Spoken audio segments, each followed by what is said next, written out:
উনি হলেন মাননীয় অলোক কুমারজি। উনি হলেন আমাদের বিশ্ব হিন্দু পরিষদ কেন্দ্রীয় কার্যকরী সভাপতি এবং ব্যক্তিগত জীবনে উনি সুপ্রিম কোর্টের অ্যাডভোকেট। ওনার পাশে যে বসে আছেন উনি হলেন দীনেশ তিওয়ারিজি। আমাদের যে বিশ্ব হিন্দু পরিষদের গুয়াহাটি ক্ষেত্র অর্থাৎ নর্থ ইস্ট ইন্ডিয়া, এই নর্থ ইস্ট ইন্ডিয়ার উনি ক্ষেত্র সংগঠন মন্ত্রী। আমি বিশ্ব হিন্দু পরিষদের দক্ষিণ পূর্ব প্রান্ত বলতে আমাদের আসামের বরাক ভ্যালি, ডিমা হাসাও, ত্রিপুরা রাজ্য, মণিপুর রাজ্য এবং মিজোরাম রাজ্যে, এটা নিয়ে আমাদের দক্ষিণ পূর্ব প্রান্ত, এই প্রান্তের সভাপতি বর্তমানে দায়িত্বে আছি। আমার নাম হলো শান্তনু নায়ক। पे चर्चा की है, मुझे 4 बातों पर आपसे बात करनी है। हमारे कॉन्स्टिट्यूशन की ये डायरेक्शन है आर्टिकल 44 में कि सेंट्रल गवर्नमेंट भी और स्टेट गवर्नमेंट इस बात के लिए कोशिश करेंगे कि सारे भारत के लिए, सब नागरिकों के लिए एक यूनिफॉर्म सिविल कोड हो, समान नागरिक संहिता। ये एक कॉन्स्टिट्यूशनल डायरेक्टिव और इसलिए हमको इस बात पर संतोष है कि सेंट्रल गवर्नमेंट के रिकमेंडेशन पे लॉ कमीशन इस पर विचार कर रहा है। हम चाहेंगे कि ये विचार जल्दी पूरा हो, और हम ये भी चाहेंगे कि जितने भी स्टेक होल्डर्स हैं सबसे राय ली जानी चाहिए, सबको अपनी बात कहने का मौका होना चाहिए, और फिर जहाँ जहाँ जो बहुत अच्छा है वो ले ले। ये हिंदू लॉ का एक्सटेंशन नहीं है, मुस्लिम लॉ में, क्रिश्चियन लॉ में जो भी अच्छा लगे ऐसा करके एक यूनिफॉर्म सिविल कोड बने। एक दूसरी भी बात की जरूरत है। संविधान में सेक्शन 244 में, 371 में, 5th और 6th शेड्यूल में, बाकी जगह पर इस देश में शेड्यूल ट्राइब्स के साथ में कुछ प्रोटेक्शंस दिए गए हैं, कुछ प्रॉमिसेस किए गए हैं, और इसलिए उन सब प्रोटेक्शंस और प्रॉमिसेस को कंसिडर करके यूसीसी बनना चाहिए। जैसे नागालैंड के बारे में ये है कि उनके जो फैमिली लॉ हैं, कस्टमरी लॉ हैं, उसमें कोई केंद्रीय कानून तब तक लागू नहीं होगा जब तक वहाँ की विधानसभा उसको स्वीकार नहीं करे।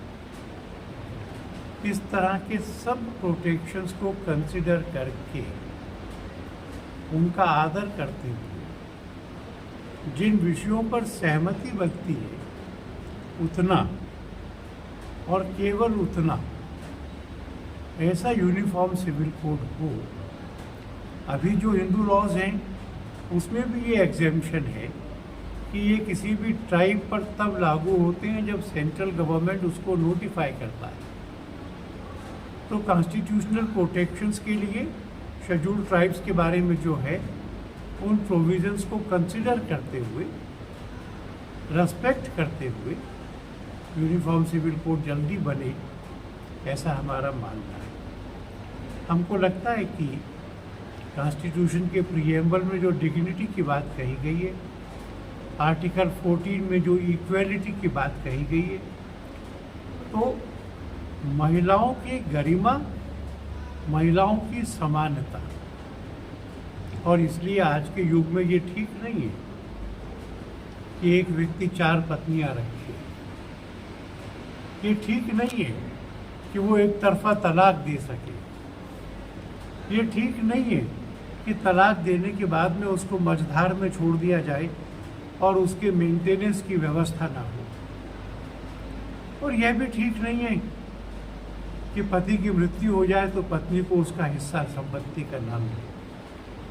तो ये जो नारी की गरिमा का प्रश्न है, नारी की समानता का प्रश्न है, जो जेंडर जस्टिस का इशू है, इससे संबंधित विषय मुझे लगता है कि प्रायोरिटी पे लिए जाने चाहिए। और यूसीसी में एक पत्नी हो, मोनोगेमी हो, इसका सब लोग स्वागत करेंगे। हम लोगों ने मणिपुर के बारे में भी चर्चा की है। मणिपुर की पहली प्रायोरिटी ये है कि वहाँ शांति लौट कर आए। 300 से ज़्यादा लोग जो रिलीफ कैंप्स में हैं, ना अपना रोजगार कर पा रहे हैं, ना बच्चों की शिक्षा हो पा रही है।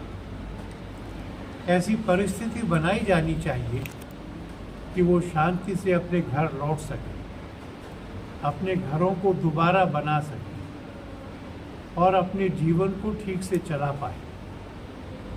विश्व हिंदू परिषद ने भी आह्वान किया है उन रिलीफ कैंप्स में इन परिवारों के साथ मिलकर हम उनकी सेवा कर रहे हैं। जो मंदिर टूटे, उन मंदिरों का पुनर्निर्माण होना, ये एक प्रायोरिटी की बात है। ये लोग लौट कर जाएंगे तो विश्व हिंदू परिषद देश भर के हिंदू संगठनों के साथ मिल करके मंदिरों के पुनर्निर्माण की भी व्यवस्था करवाएगा, ऐसा हमने सोचा है। हमको ये भी लगता है कि इस पूरे दंगे से जंगलों पर अवैध कब्जा करके बसावट का जो काम है, जो अफीम की खेती का काम है और जो ड्रग्स की तस्करी है, इन तीनों के खिलाफ का कैंपेन डायल्यूट नहीं करना चाहिए। म्यांमार से लोगों का आना ये बंद हो, जंगलों की ज़मीन को वापस हो, अफीम की खेती पर बंदिश हो, ड्रग्स का व्यापार बंद हो। इन चारों बातों को करते हुए, जिसका भी नुकसान हुआ है उसकी चिंता करते हुए वहाँ शांति रेस्टोर हो, ये एक दूसरी बात। तीसरी बात कन्वर्शन के बारे में है।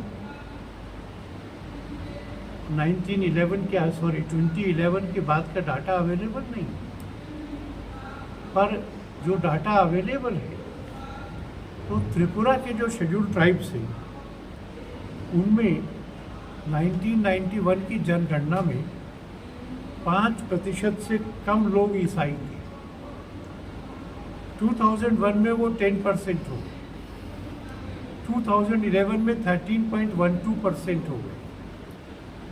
अब कितने हुए होंगे इसका अंदाजा लगाया जा सकता है। और ये तो वो लोग हैं जो जनगणना में अपने को ईसाई लिखा थे। इसमें वो क्रिप्टो क्रिश्चियंस शामिल नहीं है जो अपने आप को ईसाई लिखाते नहीं है पर ईसाई है। भारत में धर्म परिवर्तन की छूट संविधान देता है, पर यह काम लालच से नहीं करवाया जा सकता।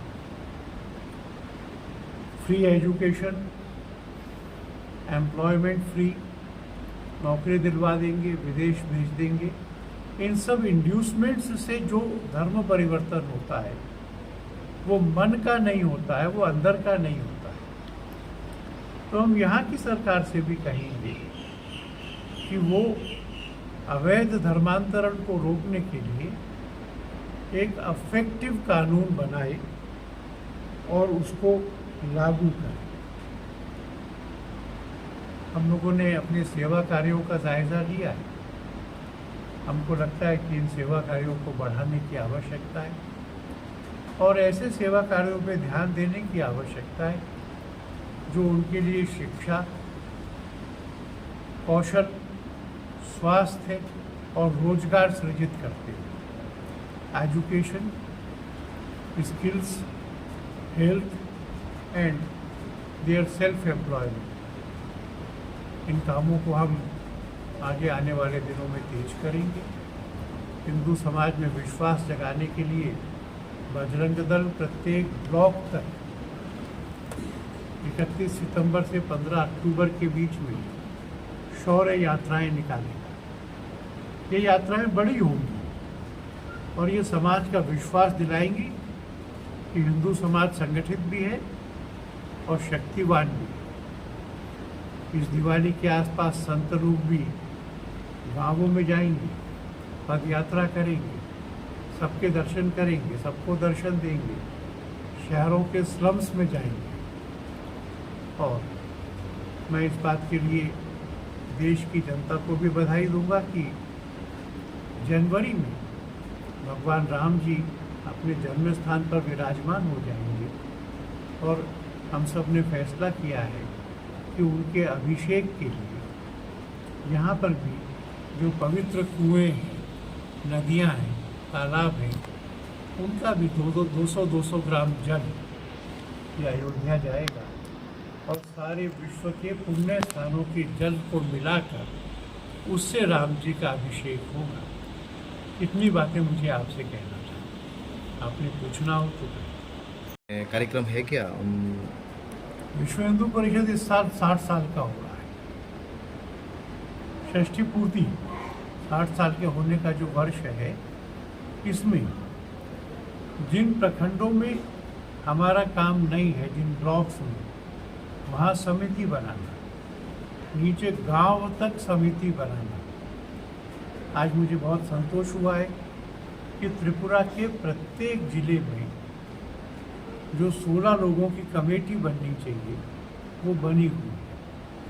मुझे संतोष है कि सब जिलों के ऑफिस बेरर्स हैं वो यहाँ आए हुए हैं।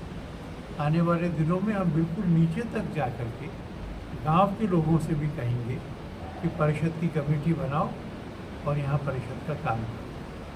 कितने दिन का सफ़र है आपके त्रिपुरा में? मैं कल लौटूँगा। शांतिकारी जी महाराज के दर्शन करना चाहता था बहुत दिन से। कल उनके दर्शन करने के लिए जाऊँगा, फिर लौटूँगा। इस बारे में आप क्या कहेंगे? वो प्रचार जो है ये कर रहे हैं कि जो प्रोटेक्शन शेड्यूल ट्राइब्स को मिले हैं वो ख़त्म हो गए। मैं कहूँगा कि ये प्रोटेक्शंस कॉन्स्टिट्यूशन में दिए गए हैं। कोई भी लॉ कॉन्स्टिट्यूशनल प्रोटेक्शंस को ख़त्म या डाइल्यूट नहीं कर सकता। और इसलिए मैं देश के सब शेड्यूल ट्राइब्स को आश्वस्त करना चाहूँगा कि उनकी मर्जी और सहमति के बगैर कुछ भी उन पर लादा नहीं जाना चाहिए। कार्यक्रम उनसे कार्यक्रम था वो जो ब्लॉक लेवल में आप लोग पदयात्रा करेंगे, उस हम शौर्य यात्राएं करना चाहते हैं। इन यात्राओं से दो उद्देश्य हैं। हिंदू समाज को कॉन्फिडेंस हो, आत्मविश्वास हो, युवक जागृत हो, धर्म के लिए समर्पित हो, और जो हिंदुओं को फॉर्डर समझते हैं कन्वर्शन का, उनको लगे कि ये कन्वर्शन अब आसान नहीं रह जाएगा। हिंदू समाज इकट्ठा है और संगठित है। सर, दूसरी एक बात है मणिपुर, मैं ये मैसेज देना चाहता हूँ कि वहाँ शांति का वातावरण बनना चाहिए। किसका ना तो मैदानी क्षेत्र से कुकी बाहर जा सकते, ना पहाड़ से सब मेरी नीचे आ सकते। इकट्ठे रहना है, इकट्ठे रहने के अलावा कोई रास्ता ही नहीं है।